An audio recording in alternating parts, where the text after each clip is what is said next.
People in South Africa really want to know not just the past now, but how is this 20 years of democracy, which is being celebrated next year, 20 years of democracy, how can it just push forth into the next stage? And, you know, in an image kind of way, in a symbolic way, on Monday, tomorrow, you're going to see this huge statue of Nelson Mandela that's been years in the making be unveiled right there in the Union buildings on just one of those terrace levels lower than where his body was lying in state, and just higher than where the huge statues to the early white leaders have been for decades, actually since 1907.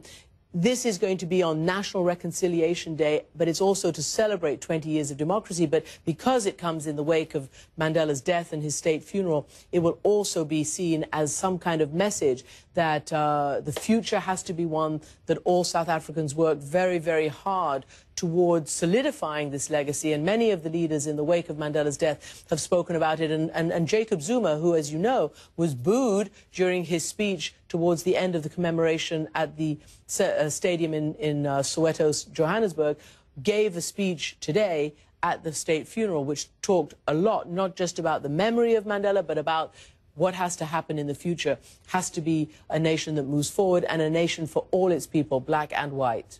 It's almost, you know, when we talk about Nelson Mandela's life and legacy, it takes on almost mythical proportions. Is there a risk in that, the real man, the man beneath the man, and that was in many ways the beauty of him, that unapologetic radical? Do you think that gets lost in a lot of what we've seen over the last week or so, or going forward? I don't think so. I don't think so. I think people rightly lionize this man because he is a towering figure. He is a giant of history, and it really is important to remember that. You know, we live in a very 15 minutes of fame, 15 seconds of fame celebrity culture where everybody's being called the next hero. You know, these kinds of words are thrown around with abandon. But in this case, of course, it's absolutely true. This was a man who devoted his entire life to the struggle, to democracy, to equality. He said very clearly in one of his last speeches ever that I have spent my life fighting white oppression and black oppression or domination. And he was, you know, he was absolutely convinced of that, and he paid with his life or with his freedom for that for decades. And when he came out, he again showed the world that he actually meant it, that he was going to move forward, not just in the glorification of Nelson Mandela and the first black leader, but to make South Africa a nation for all and a nation of forgiveness and reconciliation. And those are his biggest legacies. And it's not just nice words. This was a political strategy that paid off. And therefore, it has to be continued if South Africa is to remain great, because it is a great country. It has so much natural, human, mineral, every kind of resource you can imagine exists in South Africa. And it is and can be the engine of that nation. And it needs to be able to punch not just its weight, but above its weight, and continue to do that, not just for itself, but for the entire, you know, sub-Saharan Africa. So it's incredibly, incredibly important, and no amount of praise can be too much for Nelson Mandela, because let's face it, he didn't want to be deified, canonized, sanctified. He said, I'm just a human being. But he did a superhuman political thing, and that was reconcile and make give South Africa a chance. And therefore, the next generations need to be able to take up that mantle and continue that very important chance. And you could see by the people who were invited to the funeral today, the state funeral, not just Prince Charles as a symbol of where Africa and Britain have been, where they were and where they've come, but even Kenneth Kaunda, the first black president, the first president of Zambia, who was president, you know, 30 years ago when, oh, sorry, many, many more years than that, in the 1960s when Mandela first went to prison, and sort of, you know, symbolized the great liberation struggles of that part of Africa.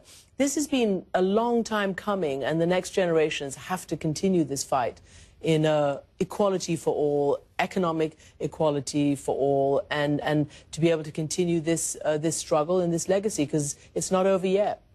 No, it's a long way from being over, but again, very struck by your comments, which I actually agree with, that you cannot lionize this man too much.